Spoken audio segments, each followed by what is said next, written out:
La pression sociale se transforma en un épais brouillard qui planait sur les halles. Le rire d'Éléonore s'éteignit, remplacé par une toux sèche et un regard perdu dans le vide. Antoine, autrefois radieux, se déplaçait désormais la tête basse, les épaules voûtées sous le poids d'accusations inexprimées. Le stand de fruits, théâtre de leurs échanges, devint un lieu d'évitement.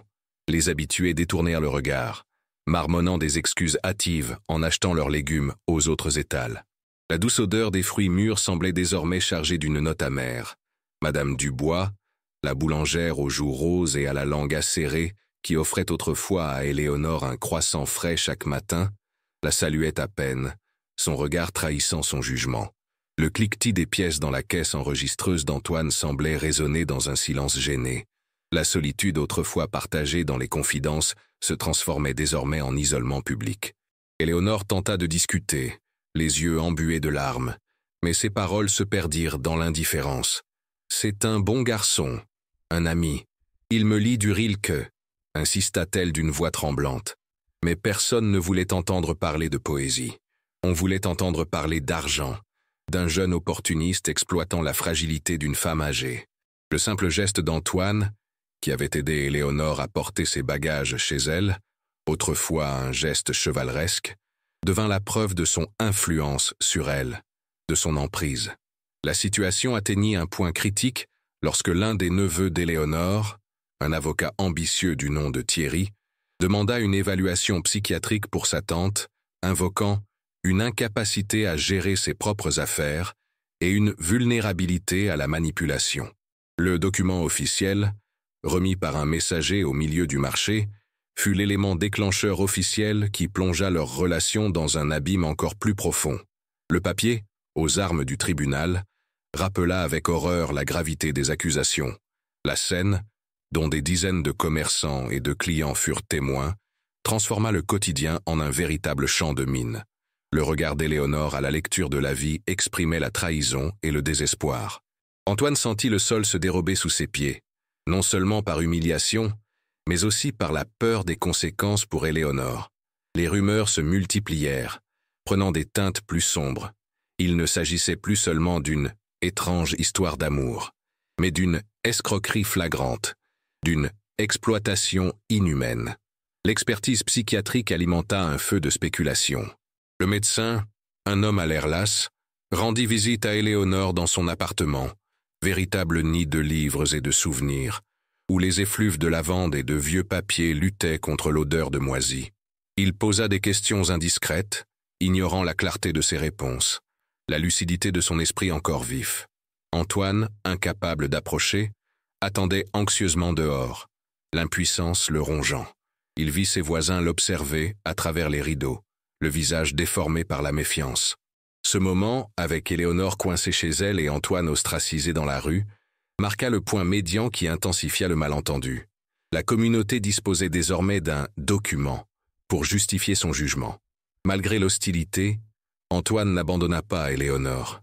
Discrètement, il déposait chaque matin une corbeille de fruits frais sur le pas de sa porte, accompagné d'un court mot. « J'ai pensé à Rilke aujourd'hui, madame. » Elle, à son tour, répondait par de petits mots sur des serviettes glissées sous la porte. « Merci, ma jeune poète. La beauté existe toujours. » Cet échange silencieux était le seul pont entre eux, un fil ténu de résistance au jugement d'autrui.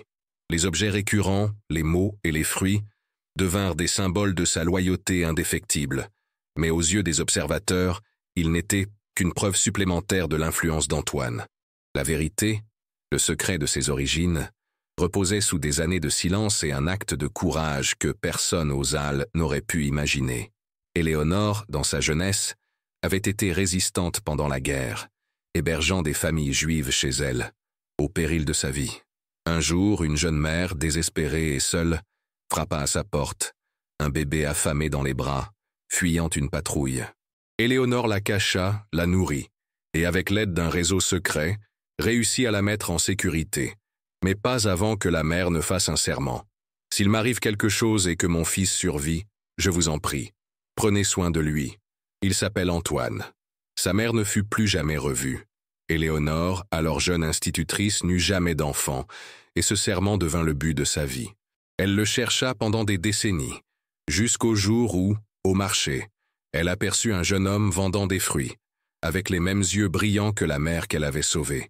Le nom de famille, l'âge, une discrète cicatrice au poignet. Tout s'accordait.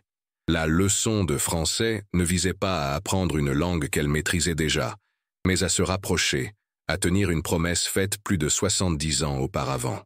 Ce lien n'était ni romantique ni trompeur, mais une dette morale, un amour maternel forgé dans la plus pure solidarité. Cette histoire, jalousement gardée, était le véritable fondement de leur relation. Antoine, quant à lui, ressentait un lien inexplicable avec la vieille enseignante, une profonde gratitude qu'il ne pouvait exprimer. Il savait qu'elle n'était pas seulement une cliente, mais un phare dans sa vie solitaire. Il avait grandi dans des orphelinats sans jamais connaître ses parents. Éléonore, pour lui, était la figure familiale qu'il n'avait jamais eue. Et dans son regard, il lisait une sagesse et une chaleur qui lui donnaient, pour la première fois, le sentiment d'être pleinement compris. Pour approfondir votre expérience et réfléchir à ce tournant du récit, je vous invite à une pause et à une réflexion. Si vous étiez à la place d'Antoine ou d'Éléonore, comment géreriez-vous le poids du jugement social et la nécessité de protéger un secret aussi profond? Partagez vos réflexions dans les commentaires et ensemble, nous décrypterons les complexités de cette histoire.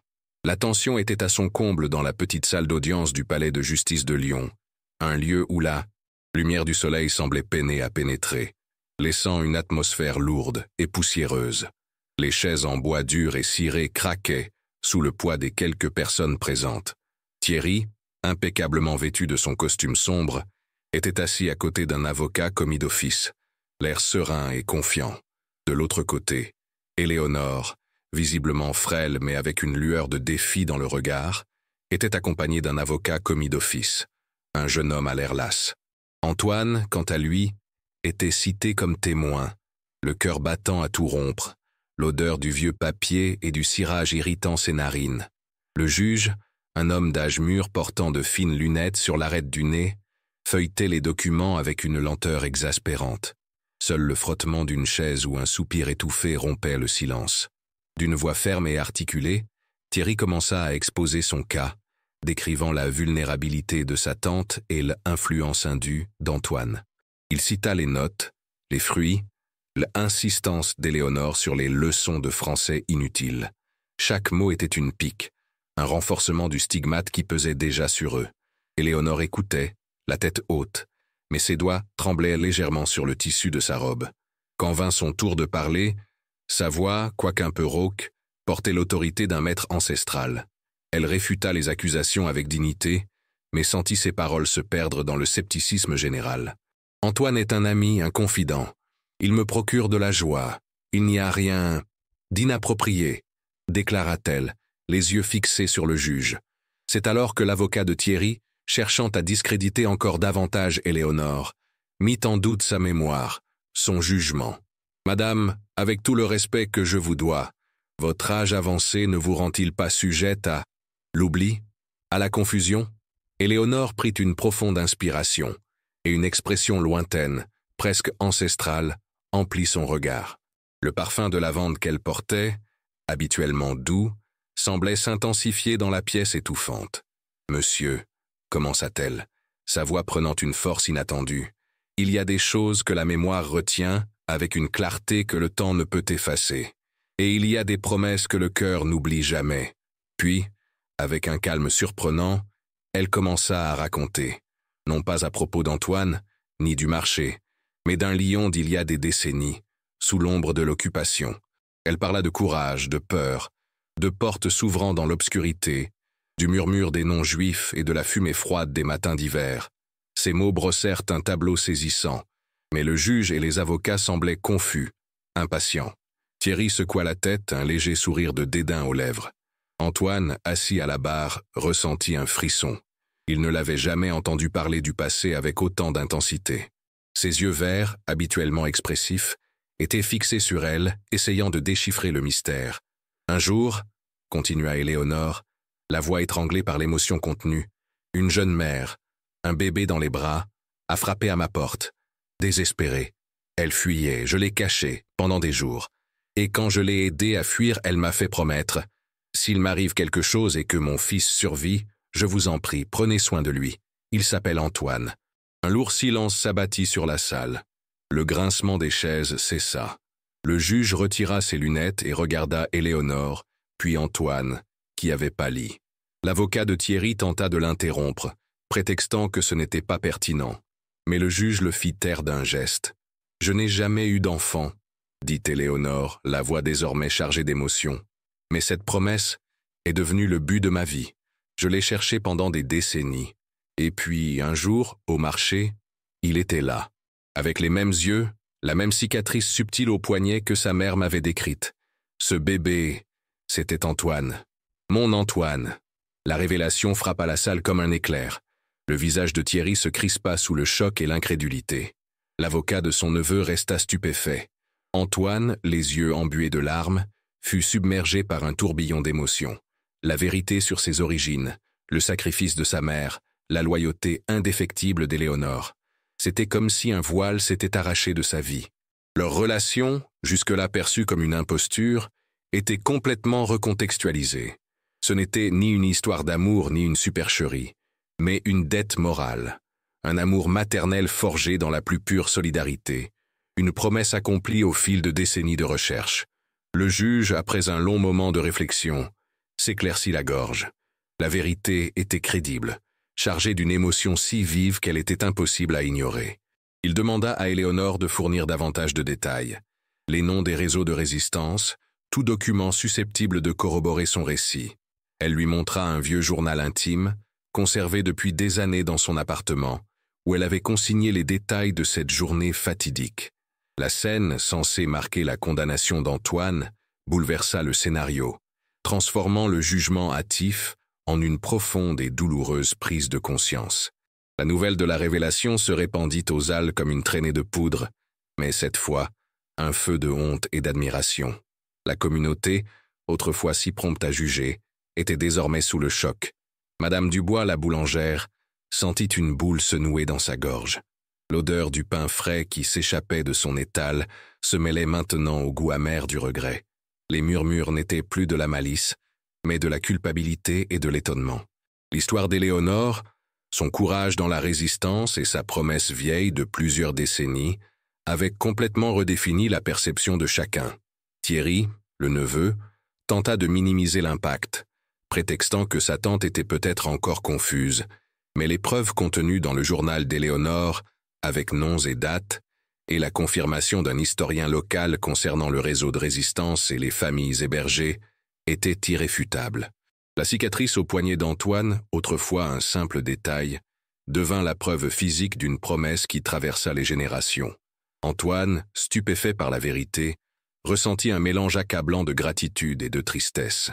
La femme qu'il avait vue comme une amie et un mentor était en réalité sa tutrice, son seul lien avec une mère qu'il n'avait jamais connue, une mère qui, il le savait, s'était battue pour sa vie. Il rendit visite à Éléonore dans son appartement, où le parfum de lavande et de vieux papiers semblait désormais raconter des histoires d'héroïsme. Il n'y avait pas besoin de mots. Une étreinte serrée, longue et silencieuse en disait plus que n'importe quelle conversation. C'était l'étreinte d'un fils retrouvé, d'une promesse enfin accomplie. La communauté commença à s'approcher, timidement d'abord. Les clients revinrent à l'étal d'Antoine, certains avec des regards d'excuses, d'autres avec des cadeaux symboliques. Madame Dubois apporta un croissant à Éléonore, les yeux pleins de larmes, et murmura un pardon qui pesait sur des mois de procès. La dignité d'Éléonore et d'Antoine, autrefois bafouée, fut reconquise, non par une défense agressive, mais par la simple et puissante vérité.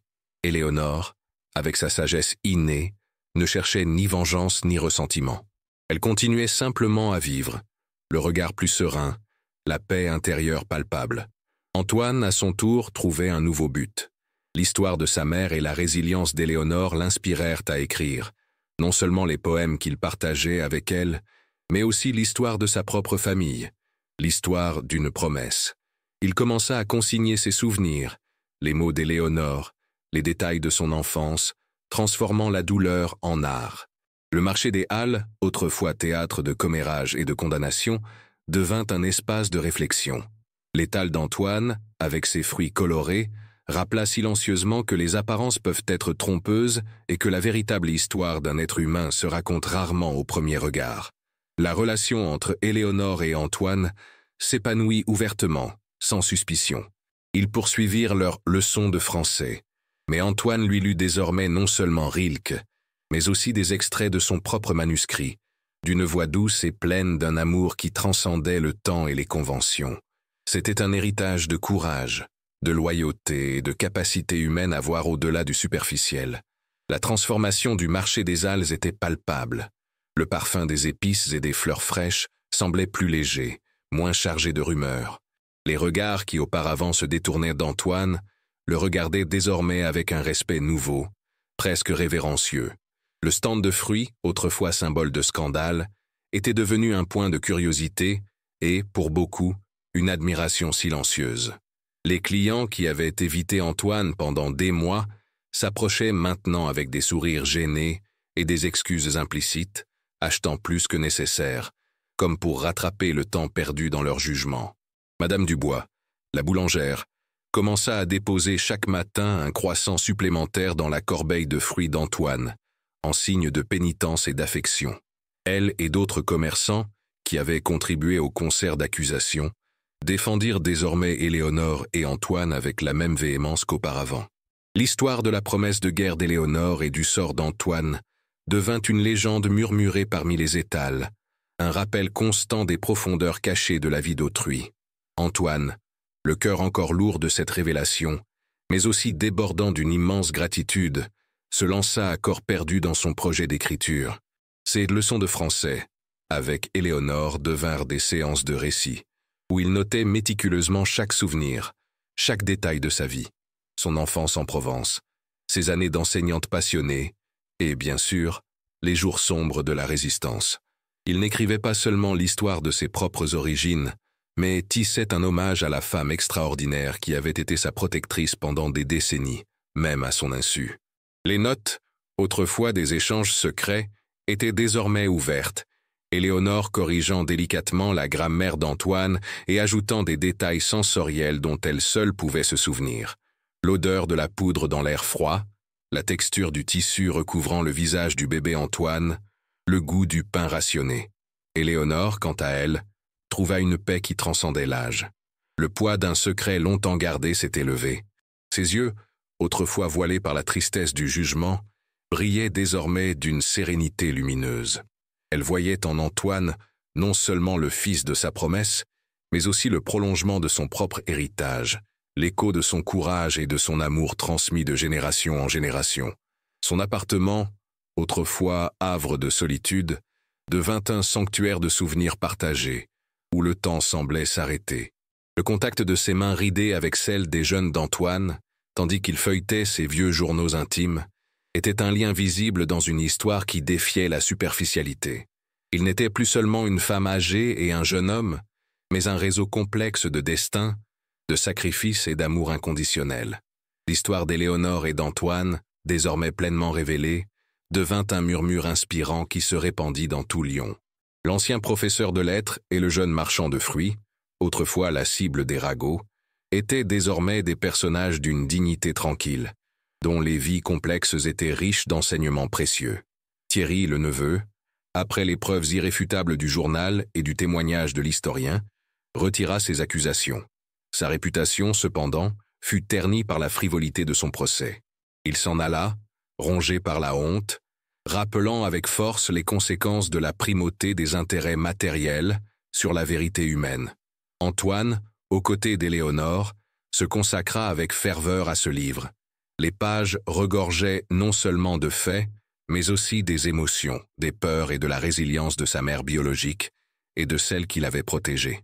Le manuscrit intitulé « La promesse de Lyon » était une ode au courage, à la solidarité et à la force des liens que le sang ne définit pas toujours. Éléonore, la santé déclinante mais l'esprit plus fort que jamais, écoutait chaque mot, les yeux emplis de fierté et d'un profond sentiment d'accomplissement. Elle n'était pas qu'un personnage, elle était l'essence même de l'histoire. Finalement, le jugement hâtif de la communauté céda la place à une compréhension plus profonde, un respect frisant La révérence. L'étal d'Antoine ne vendait pas que des fruits. Il vendait l'histoire d'une promesse, d'une vie rachetée. Le parfum de lavande et de vieux papiers de l'appartement d'Éléonore se mêlait désormais à celui de l'encre fraîche et de l'espoir tandis que le livre d'Antoine prenait forme. Ainsi, Éléonore et Antoine, liés par un destin improbable et une loyauté indéfectible, trouvèrent la paix qui leur était due. La leçon était claire, bien que jamais explicitement moralisée. Derrière les apparences les plus trompeuses se cache l'humanité la plus pure et la plus profonde, qui ne demande qu'à être révélée. L'empathie, et non le jugement, est la véritable clé pour percer les secrets du cœur humain. Pour approfondir votre réflexion sur cette puissante histoire de Lyon, je vous invite à interagir avec nous. Si vous étiez un habitant des Halles, comment réagiriez-vous en découvrant la vérité sur Éléonore et Antoine?